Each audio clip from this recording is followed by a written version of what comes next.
I'm going to do a lot of very practical stuff, just kind of show you how this works.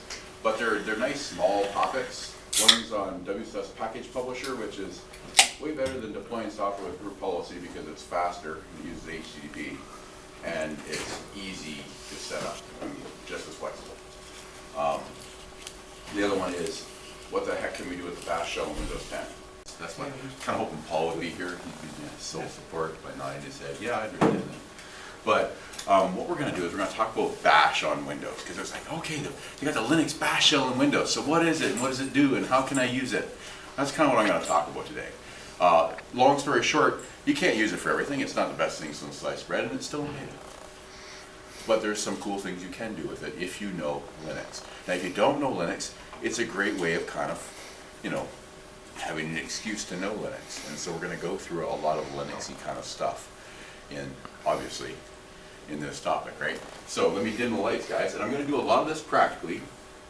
And I do have slides with most of the commands that I'm going to be typing out in general form and kind of organized by this is how you would do it. And so we're gonna open up a shell. We're gonna spend quite a bit of time kind of going through and seeing some of the cool things you can do in the bash shell, and then we're going to kind of go back to the slides and review kind of what we did. You know, and if it's too much, that's fine. You know, after the first psychotic break, Linux becomes a lot easier. So, can everyone see this from back there?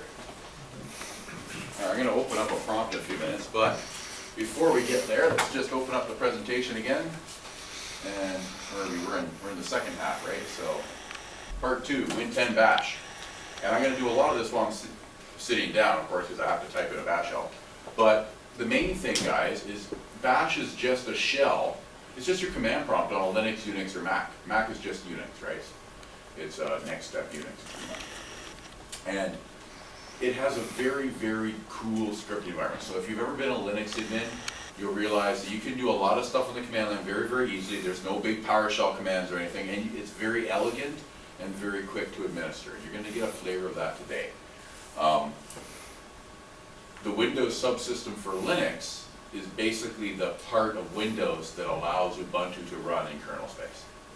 So the bash shell isn't just a bash shell designed for Windows. It's actually part of a larger installation of Ubuntu. You have a full Ubuntu system installed in Windows 10 Anniversary and later. And that full Ubuntu system, it's not complete. Like, there's certain things you can't do, and they hide a lot of stuff. So you can't see mounted file systems. They kind of give you like rootfs instead of telling you what file system it actually is. Right? It's probably HD4. But they hide a lot of that stuff. They hide a lot of processes, and they don't allow you to run a lot of server services. There's some that you can run, like LAMP, which is Linux, Apache, MySQL, PHP, or an SSH server daemon, which allows you to connect to a bash shell remotely and administer a system. Right? I'll show you that today. But what it is essentially Linux in your Windows box, so that you can actually take advantage of all the Linux commands on Windows directories. And I'll show you how easy that is. If you're a developer, it's huge. It's huge because what you can do is you can bridge that gap between Windows and Linux very easily when you're doing cross-platform development. Right? Things like Xamarin, stuff like that. So really, this tool, the reason Microsoft put this in was mainly for development. Right? Developers are getting more excited about this. People who know Linux and want to develop cross-platform applications. Right? For administrators, there's some things that are kind of cool here, and I'll show you those things. So I'm going to talk about it from an administrator standpoint, because I know most of you are administrators, right? You don't want to talk about it from a developer standpoint, right? I'll mention it, but there are benefits even from an administrator standpoint. But if you're a Linux administrator, you'll find the bash shell in Windows 10 a lot more useful than if you have just a little bit of Linux knowledge. So we'll see that. So that's the hard part of it. There is a command called lxrun.exe where you can actually, if you do lxrun.exe/, you'll see that it shows you all the different options. You can just go to the TechNet page, and you can actually tell it to remove that system, or reinstall it, or update it, or whatever, right? So it's to manage this Windows subsystem for Linux, WSL, which provides a full Ubuntu system running in kernel space, not a virtual machine. It's not a virtual machine. It's actually running in kernel space. And the people at Canonical actually made this. Anyone know what Canonical is? But you ever heard of the company? They're the company that makes Ubuntu. They're the company behind Ubuntu, that's a better way of saying it. So, Canonical has a lot of open source projects they champion and manage, and Ubuntu was their big Linux distribution baby, right? So Canonical is working directly with Microsoft to do this, right? So they did all the work to make Bash run perfectly in Windows. It's a good thing, I think. But will it be useful? Well, probably at the end of the presentation you'll say, oh, it could be useful, but I have to learn a little bit of Linux. You know, it's not just something where, hey, this is going to change your life. Right? Can you lock it down with group policy or anything like that? Because you said you can remove it if you need to. Or... Nah, the only way to manage it right now is LX run. Okay. Hey, they may put a group policy saying there that says that, you know, locks it down or prevents it from running. Yeah. But you'll see how integrated it is with Windows in a few seconds, guys. So that's pretty much what it is. One last slide before we get into it. Don't worry about these commands. We're going to do this kind of stuff later on. I'll put this on this one slide just to kind of give us an intro. Who doesn't know anything about Linux? You know, be honest. Okay. It's okay, because Linux is a very different system. The biggest thing you're going to notice is the file system class. So Windows is based on DOS, the disk operating system. Every disk is given a drive letter, C drive for your first hard drive, D and E. And our folder structure would look like this. And we would write C drive / WinNT / System32. I know it should be Windows, but what the heck, right? You know. And so if I saw C : Windows / System32, I call it the System32 directory under the Windows directory under the root of C drive. : means drive, right?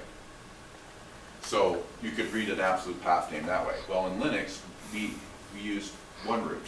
On Unix and Linux systems, which predate Microsoft operating systems, there was always one root to the system. There was always a /. And there's directories under that root, and it might be /etc/ /sysconfig. So I'd say that's a sysconfig directory under the etc directory under the root. How many roots are there on a Linux or Unix system? Just one. So where do you get all your devices, like your partition for C drive, your partition for D drive, your partition for E drive? That's okay. They're mounted under one of these directories. So when you go into the home directory, you may be going to the second partition in your hard drive. But when you go into the root directory, you go into the first partition. So this would include all these other files in these directories, but if you go into home, as soon as you go into the home directory, you're switching partitions to the other one. So you mounted that partition to the home directory. And you can do that in Windows. We take it for granted, right? If you go to disk management, so if I go over here to disk management, and let me shrink my C drive just a little bit. Come on, by 1 gig. There we go, shrink it. Perfect, and if I make a new simple volume from that, there we go, 1 gig. I don't need to assign a drive letter. I can mount it to an empty NTFS folder, right? So when I go into, say, C drive, new folder, notice how fast I typed that out? Yeah. When I go into C drive, new folder, I'm going to that new 1 gig partition. That's kind of like how Linux and Unix does it, right? So if I press next, yeah, finish, there we go, it's formatting it, beautiful.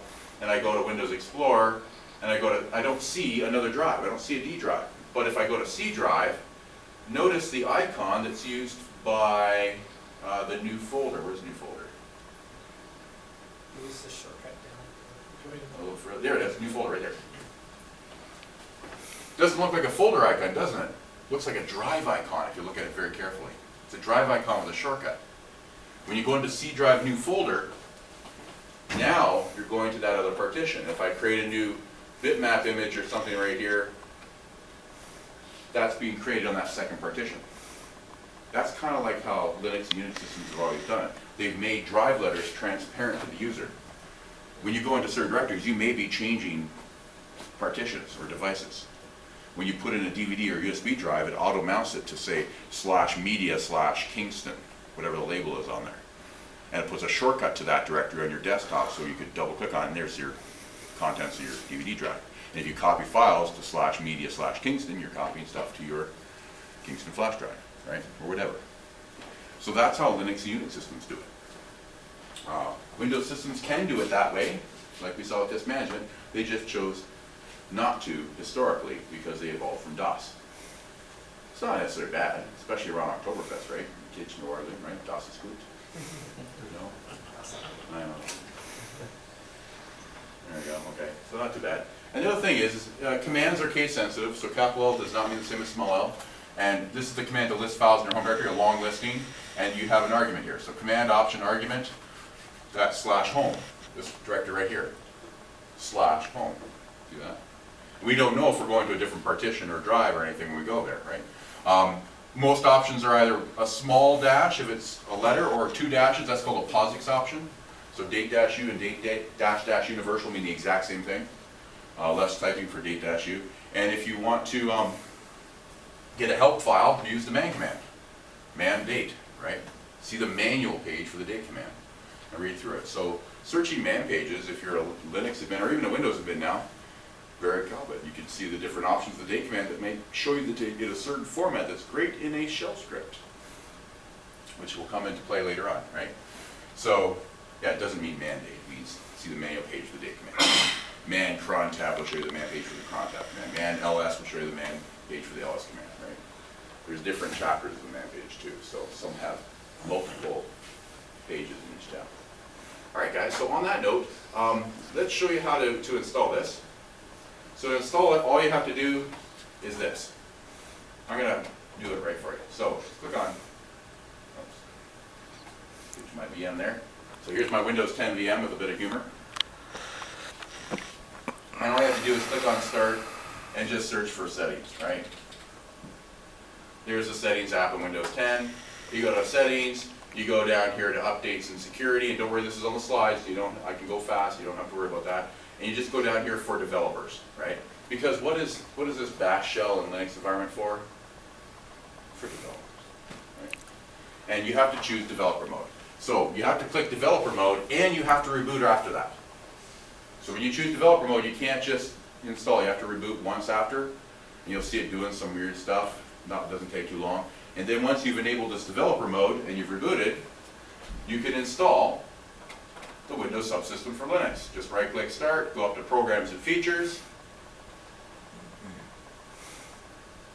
You wait, there we go. And turn Windows features on or off. So it's like add, remove roles and features in Windows Server, right? So turn Windows features on or off. And when you scroll down here, you will now see after rebooting, so you have to enable developer mode or you don't see this. Once you enable developer mode, in a few seconds, you're actually going to see a list of the features that we can turn on or off. Can you do this on a workstation, though, or just server? Oh, this is on Windows 10.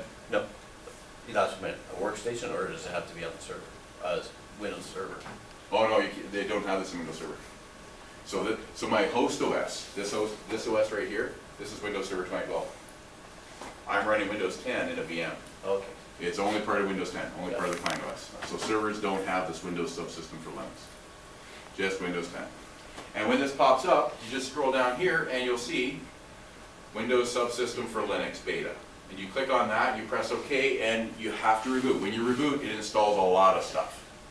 Okay, so it'll be a long boot after installing that. But once you've rebooted, you actually have this system installed, and the first time you open up a bash shell, it's going to ask you to accept a license agreement and to download this Ubuntu system, which will take about 10 minutes. I've already done it, don't worry. Right? So it actually downloads, depending on your connection, it might be more than 10 minutes, but it downloads a full Ubuntu system from the Linux repositories on the internet for Microsoft from canonical servers once you open it the first time. So all you have to do is click Start. You can type bash, and you'll notice that there's a bash application, right? That's one way to get into the bash shell. It's not the only way, it's not the way I use, but it's one way. If I open up the bash shell right here, the first time I open it up, I'll actually get a little message saying, hey, you know what? Do you accept a license agreement for this? I choose yes. Would you like to download the canonical system right now with Ubuntu 14.04? You'll say yes. It'll download a whole bunch of stuff, and when it's done, you now have a bash shell comp like I see, and you're good to go. It also asks you during that process to create a regular user. The user that I chose to create is on the left-hand side of the prompt, woot. because the administrator on a Linux system is called root with an R, and I went to the university where I lived. So we always call it the root user. That's where it originated from, right? No, I can speak broken English perfectly because of that. We wait 4 hours, son of a bitch. Right? So there's all sorts of fun stuff. If you ever take computer science where I live, man, you'll learn broken English really well. Half our profs were from Japan, and they did not speak English well. So that's where, if anyone wants to know where the word woot came from, it originated right here down the road. Now it's a popular term, woot, right? But I logged in as a regular user named Woot, so I have a $ prompt. And as soon as you log in, you have a regular user only. There is a real root user, but the root user is not enabled because it doesn't have a password. So on any Ubuntu system, including this one, the first command you should always type is sudo, which means switch a user and do something, password, set the password for the root user. Sudo password root. And your regular user has enough permission to do this command to enable the root user. The user you create during installation has just enough permission with the sudo command to do that. And if you press enter, it's going to say, okay, you know, what's your password? Okay, put in your password. And then the new Unix password for the root user. Type it in twice. And there we go. It created the password for the root user. And now you can switch to the root user to do all sorts of administrative things. Because right now, I'm in as a regular user named Woot. And if I want to see what current directory I'm in on the Linux system, I can type pwd. Pwd shows me that I'm in /home/root. That's the Woot directory, under the home directory, under the root. How many roots are there on a Linux system? One.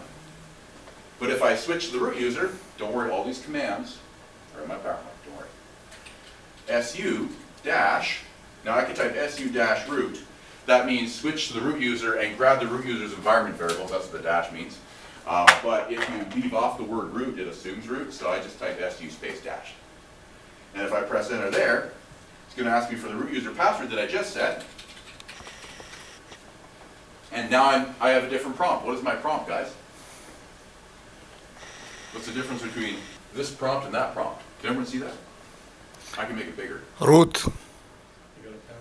I'm now logged in as a root user, and I've got a pound symbol. I'm the root user, not a regular user. Regular users get a $ prompt, and the username will be a regular user.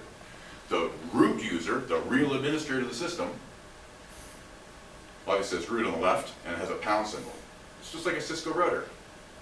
How do you configure a Cisco router? You have to switch from the regular user to the root user by typing enable. And it switches your prompt to pound, because Cisco IOS is a Unix system. In fact, if you do a show processes memory on a Cisco router, you'll see the init daemon and all the other stuff that you normally see on a Unix or Linux system. So there's all sorts of fun stuff there, guys. But now I'm in as a root user, and I could type all sorts of stuff. Does anyone know the command in Linux to show you what's mounted? Mount. Mount will do it. Is there an easy one? 2 letters. Starts with D, ends with F. DF, you do remember. Oh, lots of Linux gurus in here. Disk free space by mounted file system is what it stands for, right? Disk free space by file system. And notice, I don't see any regular file systems. They hide that. And they call it rootfs. Right? We don't know what file system type they're actually using. Okay? So a lot of your normal Linux admin stuff is useless. When I do a ps-ef to see all the processes in RAM, I see a piddly amount of processes. I see the init daemon, I see my bash shell, the su session that I've started, and the ps-ef command. There's very little running here. Now it doesn't mean that it sucks, it just means that they've really stripped it down. There's still lots of really great commands that you can try if you like. Who wants to try some of these commands? Okay, so what can you do here? Do you have network access? Yes, you do. You can run all sorts of networking services. You can run some. We'll do that at the very end. But you can run, say for example, I want to administer another Linux box. What's the command to connect to a shell encrypted across the internet to some other Linux box? SSH, Secure Shell. So if I want to get a shell on another Linux box, I can do that. Let me clear my screen here. I'm going to SSH into triosdevelopers.com. Triosdevelopers.com is a machine in Mississauga, in our DMZ in Mississauga head office. It's got a live IP on the internet, 192.139, 188.42. I chose 42 to say it's a life year, right? But you know, that's a live machine. Before I do that, let me just show you that what machine we're on. Like you can actually, you could type something like uname-a to show you that yes, you're on an Ubuntu system.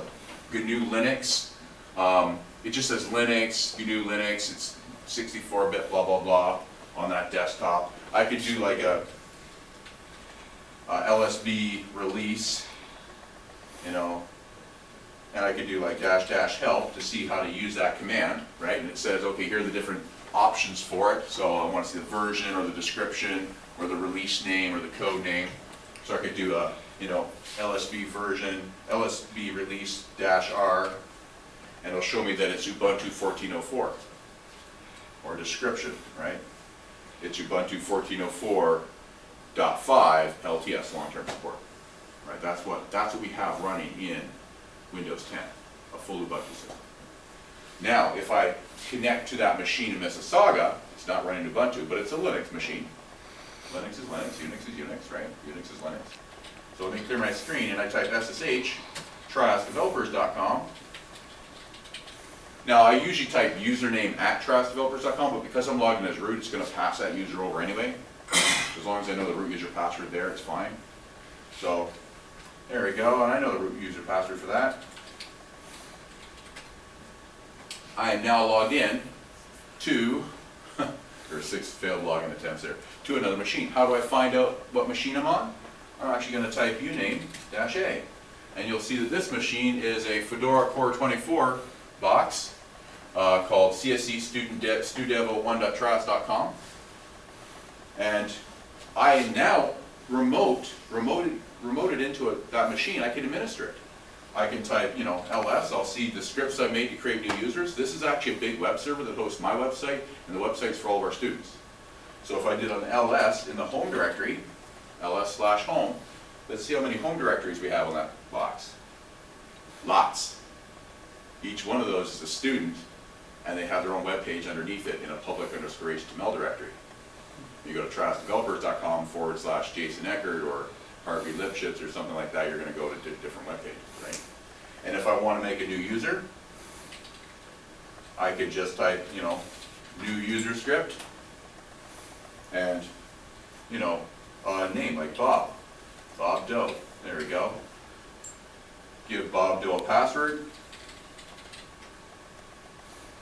Fails the dictionary check, that's fine. It'll still do it anyway. And now I've created it. And if you want to see what that script does, how do you view a text file in Linux? VI will edit it, yeah, or to just view it. Less. More or less? Less. Well, just, how about just one quick view, not page by page? Like, more or less will show you something page by page. Just a small script. A little concatenate, or cat. Just type cat, that new user script. And what this script does is basically a big batch file. It says everything here should be run by the bash shell, that's called the hash point mechanism. Add the user, whatever I put as an argument. The first argument to a script is called the first positional parameter, or $1. Set a password for it, make the directory, change the ownership, change the group ownership, change the mode, which is the permissions. I commented these two out, but this actually copies the .htaccess that rewrites all URLs to HTTPS. Causes problems with some things, so I commented it out. But I mean, this is the kind of administration that I typically do as a Linux admin on a daily basis. I can do this right from Windows 10 because I can drop to a bash shell and I can SSH into any machine I want. Right? So that's one thing I can do. I'm going to exit. If I exit from there, it says connection to triasdevelopers.com is closed, and I'm back on my desktop in Windows 10 as the root user. So what are some other things that we can do? Well, we can transfer files across the internet to this Ubuntu system. But you can't use NFS or FTP or SMB, the 3 most common file sharing protocols. Ouch. Yeah, they disabled that in this version of Ubuntu embedded into Windows. I'm not sure why. But there's always a way around it. There's the wget command. So if I clear my screen, I could, I'll show you what's in my home directory. There we go. Got a bunch of stuff there. I didn't make all those files. I downloaded them from a little tar file called class.tar. So if I delete that class.tar with the remove command, There we go, it's gone. So it's no longer there if I do an ls. What I can do is I can get it again. I can just type wget http://triosdevelopers.com because I have internet access. /jason.eckert/trios/class.tar, and it downloads it right from the website to my Ubuntu system right here in Windows 10. It's using some Unix foo. It's Unix Kung Fu, but we call it Unix foo. Yeah. Say I want to take proposal one. Proposal one, that's the Girl Scout pledge, by the way, guys. So if I do a cat on proposal one, yeah, there's the Girl Scout pledge. On my honor, I will try to do my duty to God and my country to help all the people other times obey the Girl Scout laws. There you go. But say I want to upload the Girl Scout pledge to, I don't know, some other machine. Well, I can actually send that file with input redirection to the SSH command, which will create an encrypted tunnel to another machine. I can do that right with SSH. That's a type of Unix Kung Fu, right? Who wants to see that happening? Okay, so I've got this file called proposal one, right? I want to send that. How do I send it, guys? I type SSH, triosdevelopers.com, which will log me in as root on triosdevelopers.com and put me in the root user's home directory on that target machine. And I'm going to take what file? I'm going to concatenate what file? Proposal one, right? So send proposal one to the cat command with standard input redirection, which is a Linux thing. And I'm going to send that out on the target machine. When it gets to the other side of the tunnel, I'm going to send it to a file called proposal one. So it's going to be called proposal one when it gets up there. I press enter, asks me for the root user's password. Done. It uploaded it. Who wants to find out if it uploaded it? Nobody. Let me just SSH into triosdevelopers.com, connect to that real machine. And I'm going to log in with my password for that box. And do an ls, and voila, there's proposal one, the Girl Scout pledge. And if I cat it on that target machine in Mississauga, I'm now on CSC, Campus Support Center Student Devo 1 machine. If I cat it, it's still a Girl Scout pledge. So you can actually transfer files, no matter how big, through an SSH tunnel, just by combining that SSH tunnel with redirection. You can download files and upload files. So even though they don't have access via SMB or NFS or FTP, the three common file sharing protocols, you can still use wget, and you can still use Unix Kung Fu and SSH to get the job done. I put an example of downloading and uploading on the PowerPoint slide we'll see in a little while. So if you're going to transfer files, that's great, but the real power in this bash shell is not using this system. This is like using a virtual machine inside Windows 10, as from what we've seen so far, right? There's nothing, I can install Linux in a virtual machine, I can do all this stuff.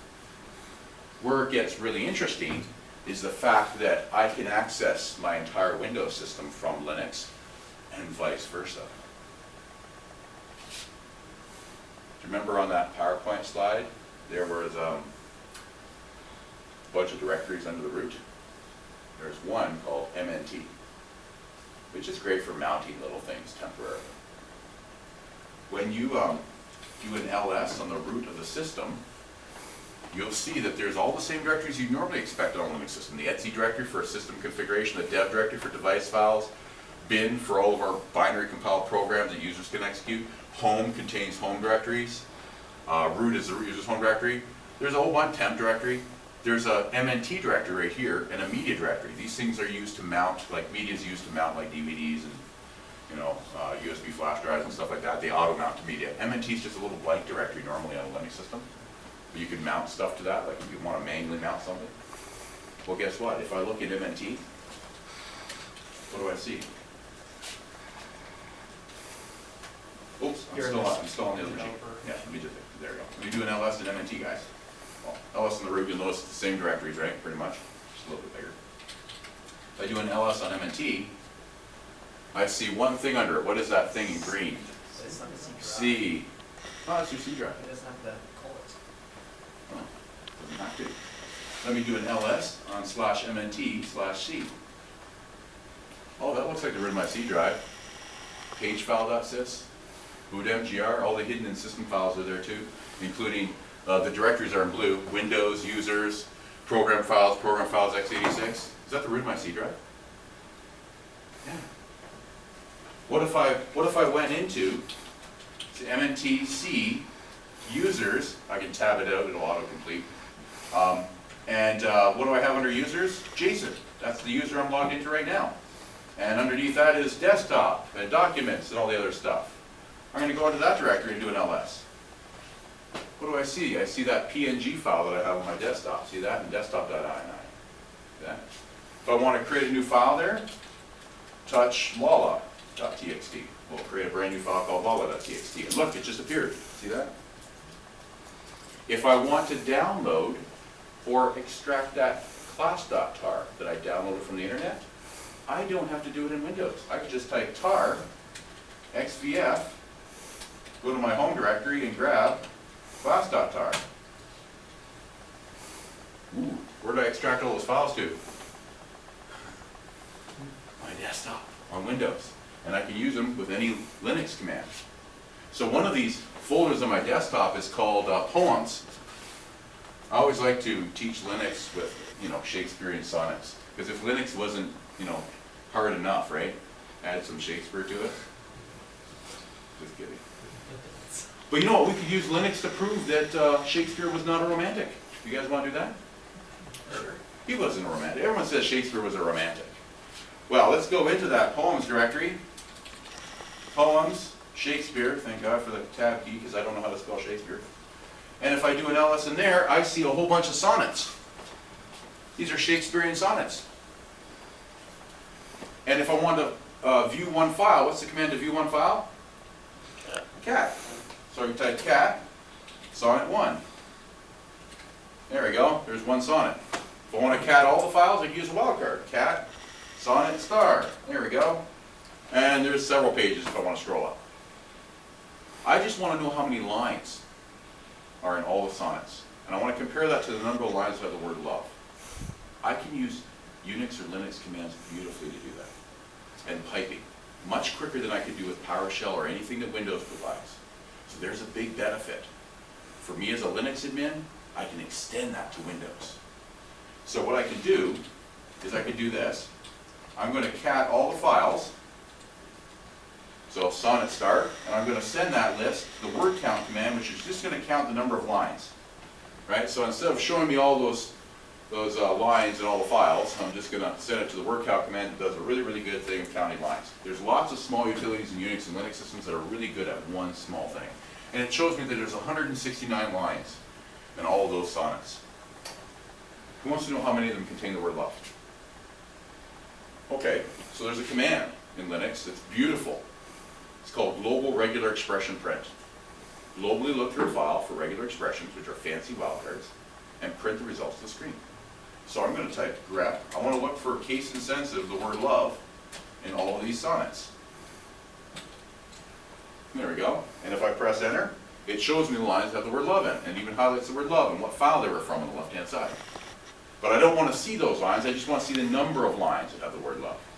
So what could I send that output to? I could pipe that to what command? WC-L. And there are only 11 lines that have the word love out of how many in total at the top? 169.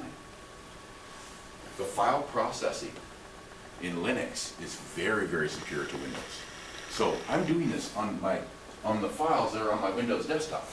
I'm in my desktop on my Windows machine, and I'm parsing files with Linux commands. To me, that's really, really cool as a Linux admin. Now, if you don't know Linux, you're probably thinking, oh my God, that guy is on crack, right? But it is very, very cool, right? Because there's no limit to what you can do. There are fancy commands like sed and awk, the stream editor, or awk, which can format stuff beautifully or change things. I could type a sed command. I could actually type a sed command that is about 20 lines long of very weird symbols that will actually convert an Oracle 9i database to Microsoft SQL format in seconds. That's how powerful some of these utilities are. Right? Yeah, it's really amazing. Let me show you one. Anyone want to blow their mind a little bit? Yeah. Okay. And is it already blown? No? Let me move up 2 parent directories. And when I do an ls, I can see all the files that I have on my desktop. You can also see on the desktop. And one of them is called bin. That's got a few shell scripts I made. There we go, I've been there before. And there's one called tree diagram. So if I type /treed and give it, you know, I don't know, the current directory, it will give me a tree diagram, kind of like, you know, hierarchical. But if I did it for my parent directory, it'll show me a nice bigger tree of what's under each one of those subdirectories.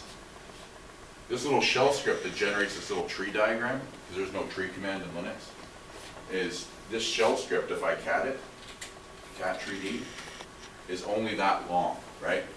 It determines if the number of arguments is equal to 0, it prints this is the usage, exits unsuccessfully, and then creates a base variable and takes your path and does fancy substitutions with sed commands to get it done. Now that looks like gobbledygook to most of you, right? And for most people taking a Linux class, this is like advanced. Very, very advanced. But in just this little amount of code, I wrote a program to do a tree command very, very quickly. So Linux shell scripting is very powerful. Here's another one. Let me go back to my home directory. Do an ls. There's a little script I have called myscript. Let me do a cat on it. Or actually better just do a less on it. Less does more than cat. It pauses page by page. Less is more or less. There we go. So less myscript. And this script right here, actually, you know what? I'm going to vi it. I'm going to edit this with an editor called vi, because it'll color code it. Vi myscript. There we go. Oh, that's even worse. Okay, hold on. There we go. Let's do less. And what this does, real quick, we don't have to know exactly what it does, but if you look at the top, you know, the comments are pound symbols. If the number of positional parameters, the number of arguments is not equal to 1, because we need 1 argument, what do you want to back up? This is the little script that backs up stuff. Echo, this script backs up file system or directory of your choice to the MNT-C backup directory. What is MNT-C backup? C drive backup directory. Remember, you go into MNT-C to get to your C drive? So you can use a Linux command to do stuff on Windows. And echo the usage, exit unsuccessfully. And there's another if statement. If the directory MNT-C backup doesn't exist, make it. And then I'm going to make a little variable that takes that directory name and takes out any slashes, translates all the slashes to dashes, and have slashes in the path name. And then runs the tar command to zip and create an archive called MNT-C backup directory name that the user wanted to back up, and the date, but we're running the date command with backquotes. If you put backquotes around a command, it says go and run this command inside another command, and the date plus %f runs the date as year-month-day, .tar.gz. So it'll create that file name, and it will back up anything that we specified as the first argument, $1, into that file, and complete it. So what I can do is I can run it. Who wants to run the script that I made? I made it this afternoon. So if I run my script on, say, the poems directory. And why did you have to say /myscript? Oh, okay, that's a good question. On a Linux system, it doesn't look in your current directory to execute something. So you might have a script called myscript sitting in your current directory. You could type it all day long, and it will not execute it. Because on a Linux system, it doesn't look in your current directory, it goes right for the path statement. It's a list of directories that have executables, and if it's not in one of those directories, like bin or sbin or something in your path statement, it doesn't find it. So we always have, if it's in your current directory, you just want to execute it, you force it to look in your current directory, which is dot means your parent directory, /myscript. Or you could type bash myscript. If you type bash myscript, it'll open a new shell and run the myscript script right away. Either way will work. But I like to do /. So /myscript, and if I just press enter, it's going to give me an error saying this script backs up a file system, the usage is myscript, and you have to give it one argument, which is the directory you want to back up. So I'm going to press the up key, and I'm going to give it a directory like poems, and it's going to back up the poems subdirectory of mine. Perfect. Including all my sonnets. Backup of poems now complete. And where to back it up to? MNT-C backup. Let's go to C drive backup. Is it there? There it is. Benefit of this is that this is a very powerful feature, and you can even schedule it. And you have access to any Windows file on any drive. MNTD would be your D drive. MNTE would be your E drive, even if it's a USB flash drive. MNTC is your C drive. So you could schedule backups of key software or do shell scripts, create shell scripts to do system administration on Windows, Linux style. And you could schedule it. Does anyone here know how to use the Cron daemon? No? Okay. If I want to schedule this to happen, what I can do is I can create a cron table. All I have to do is type cron tab -E to edit the root user's cron tab. A cron table or chronology table is just a table of things to schedule. The cron daemon wakes up and runs these things every so. It's like task scheduler, right? So if I go down to a line down here, let me get rid of all these lines, I don't need them.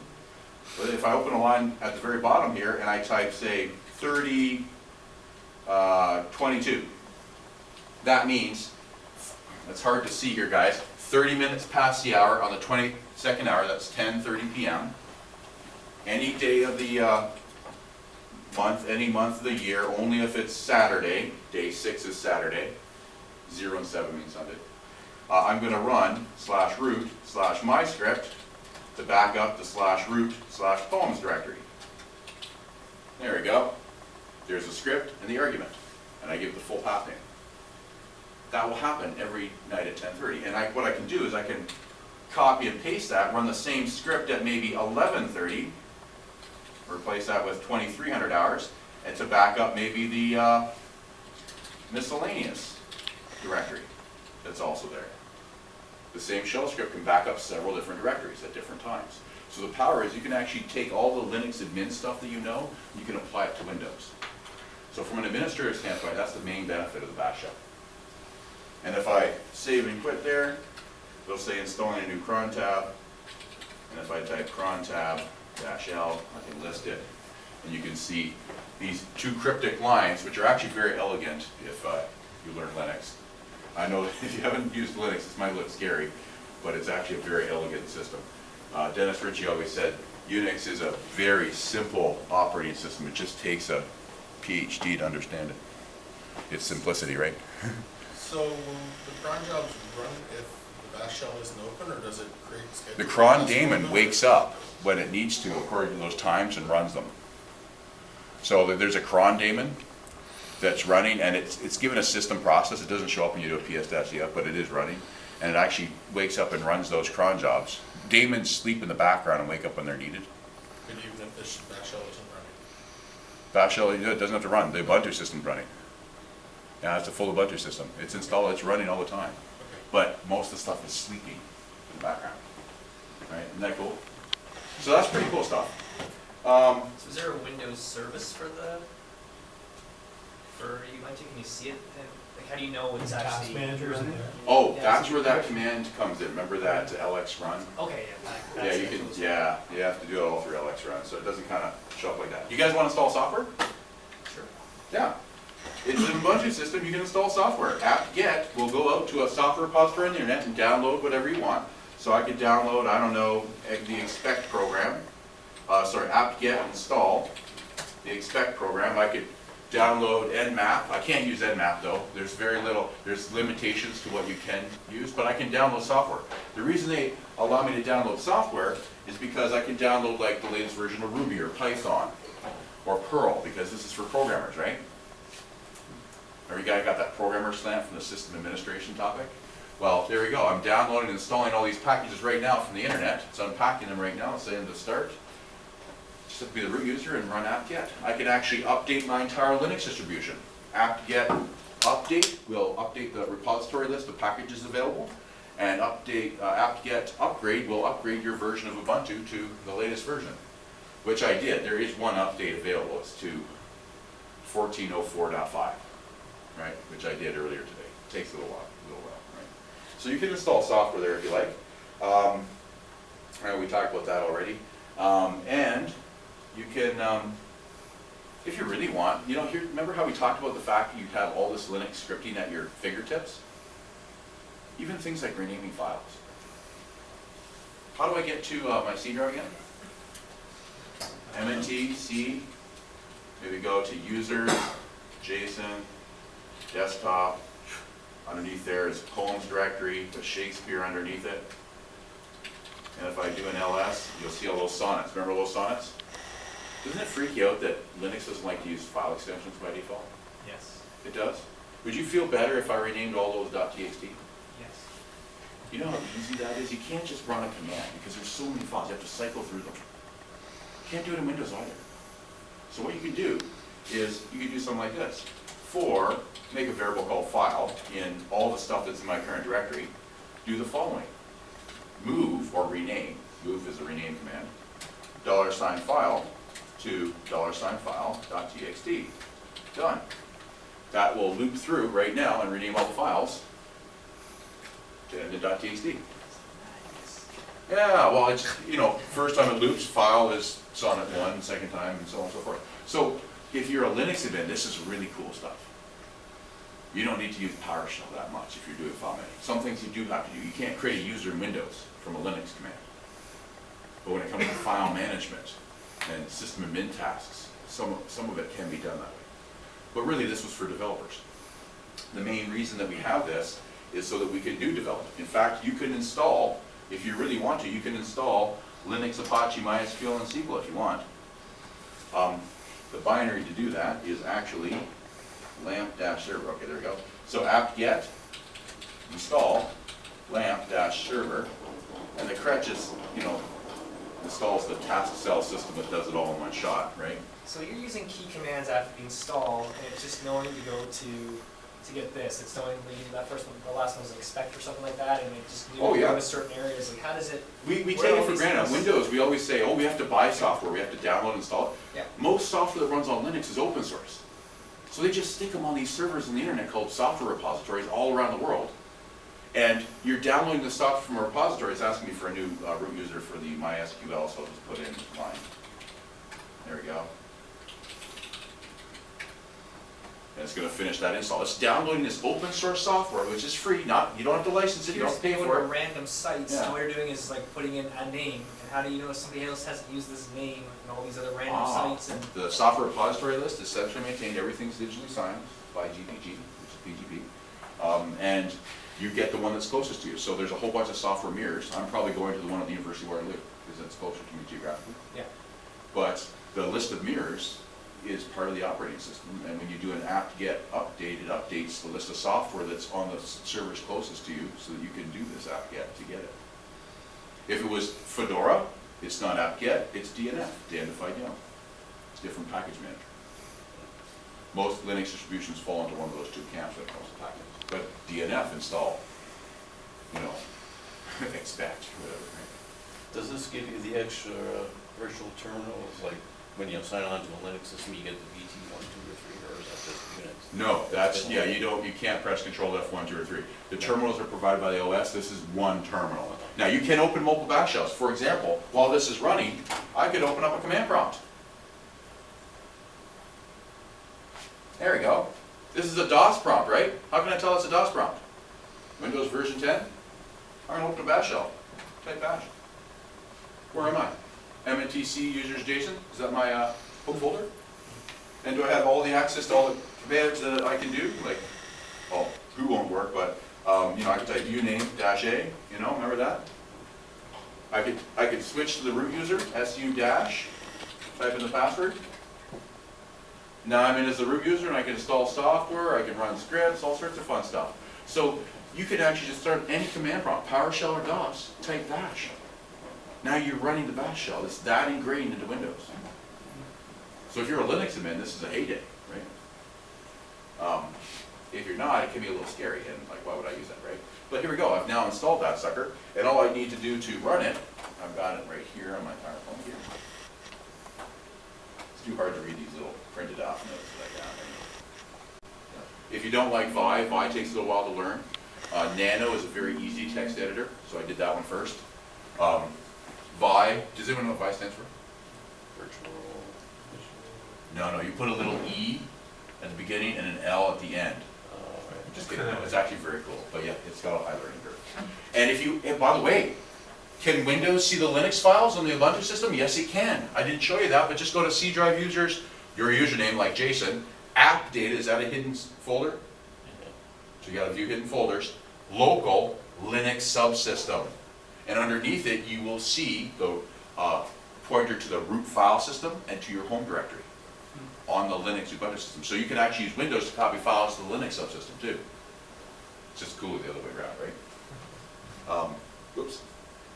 Perform remote administration, so what else can I do with it? Remember how I SSH'd into trashdevelopers.com? And administered, transferring files. There's no NFS, SMB, or FTP, so I had to use wget or SSH kung fu, Unix foo, right? So I gave you some examples there. Installing software, updating your system, using the grep command to prove that Shakespeare was not a romantic, or even using more powerful commands that come in Linux, like the sed command, the stream editor, which will interactively modify this production sheets.txt file on C drive. On any line that has the word tasu, search for the number 497 and replace with 497-S globally. You gotta know Linux to understand how that works, but now that's a very powerful thing. Sed is that command I was telling you that made that little treaty command, that treaty shell script. It can do anything and everything. It's very, very powerful, right? Here's that renaming file example, and here's that bash shell script that we saw together, just in case you want to look at it later. I put the comments in red. There's a famous saying in programming. Code never lies, but comments sometimes do. Right. That's why I don't like to comment, but I did for you guys. But here's that LAMP thing. Remember how I did an apt-get install LAMP server? You have to start bash in mid mode. And then all you can do is you can buy the Apache config file, add those 2 lines, and start the Apache daemon. And you now have a web server running in your Ubuntu system, Apache web server running, full Linux, Apache, MySQL, PHP, for development. Yeah, isn't that cool, guys? Let's check it out. Let's go back to that VM, and let's see if I've, let's open up a web browser. Oh, I didn't install Chrome, did I? Okay. And it's not going to conflict if IIS is installed? Well, you'd have to listen on a different port. I don't have IIS installed. Yep. So, yeah, it will conflict if you have IIS installed. So, do we have Edge on here? Come on, there's got to be Edge on there. Is it Microsoft Edge? Or you just take out Internet Explorer. Oh. Oh, God. Yeah, that's still there. It's the enterprise, right? Okay, so, let's do 127.001.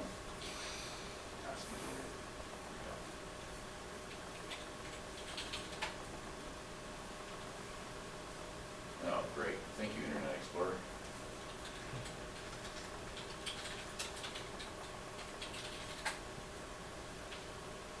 Oh, it doesn't have it. So, oh, a connection refused. What did I forget to do? I forgot to do this as administrator. So you know what I have to do? Is I actually have to close down that and run it. That's the trick here. But you're in as administrator, so you have to run as administrator. You have to run it as administrator. Run as administrator. And then switch to the root user. And apt-get install LAMP server. Perfect. There we go. I might have to remove it actually. Darn it, because it's already installed.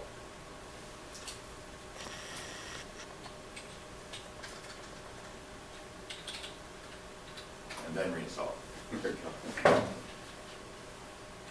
There we go. So you have to run this as the bash shell as administrator if you're going to install LAMP. It's just one of those requirements. It just didn't work well. Not all service, you can't just install a service on this Ubuntu system and expect it to run like on a real Linux system. Microsoft has to support it. Canonical had to actually do work to make LAMP run. So it's one of the only services they allow you to run on this system. So now that I've uninstalled it, I can install it again. There we go. Come on. Rub the monitor, speeds it up. Counterclockwise, don't rub the monitor. I swear it's slower if you stare at it. Come on, install it, install it. Almost done. These are all Debian package files. And we're installing a lot of packages, guys. But it's nice and fast. The new package managers in pretty much every Linux are really, really fast. There's one in Fedora called DNF, Danified Yum, that is lightning fast. You can install like gigs of software in like under a minute. Right? It's because it just downloads it like a torrent, like a stream. So what kind of resources? Oh, I still get the connection refused. I wonder if that's gonna cause a problem. Maybe because I did it the wrong way first. Your hard drive? No, like Yeah. memory. Yeah. Well, let's see if it actually starts it, because a lot of this, you can't really tell from those error messages, or anything, failed to connect to socket. Darn it. Let's see if it worked. Let's see if it worked. So what we can do is, we can, you know, .d Apache to start. So I'm gonna start that, failed to load.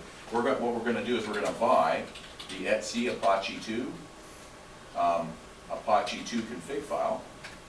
And what you have to do in this config file is you have to add a couple lines. And those lines are actually put on the slide.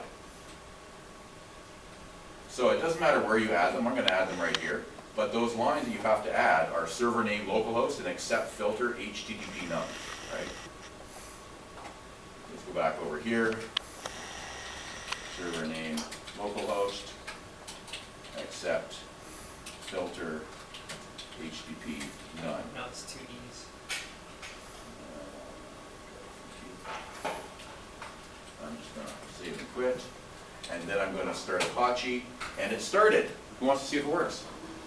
Okay, let's hit our website, 127.01. Refresh. Oh, look at that. The Apache 2 Ubuntu default page. You want to change website? Well, the website is actually in it's in var www html, and it's called index.html. Let's via that, and that's you know, we could change a whole. Well, that's a big web page. Ubuntu's Apache 2 default configuration file. How about we do this? Who wants to volunteer their name? Nobody? Terry was voluntold. This is Terry's Apache 2. There we go. And if I refresh that, there we go. It's Terry's Apache 2 configuration. Isn't that cool?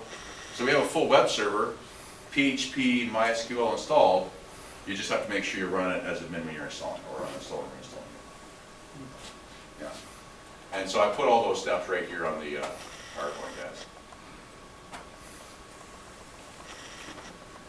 And there's that command to start it. You can also do it for SSH. We're out of time, so I won't show you how to do that. You basically buy the SSH config file and modify these things, and then you can start the SSH statement. And from a remote machine, you could SSH into your Ubuntu system on your Windows 10 box. You know the idea. So these are the only two services that really are supported in the Bash shell in Linux, and that's because of Microsoft and Canonical not making anything else available, because they had to do work to make this work while it's integrated in Windows. LAMP obviously is supported because developers like to use it, and SSH, so you can connect to a remote. Everything else, nah. You can't even run like Nmap or other utilities that require a heavy connection to the network socket.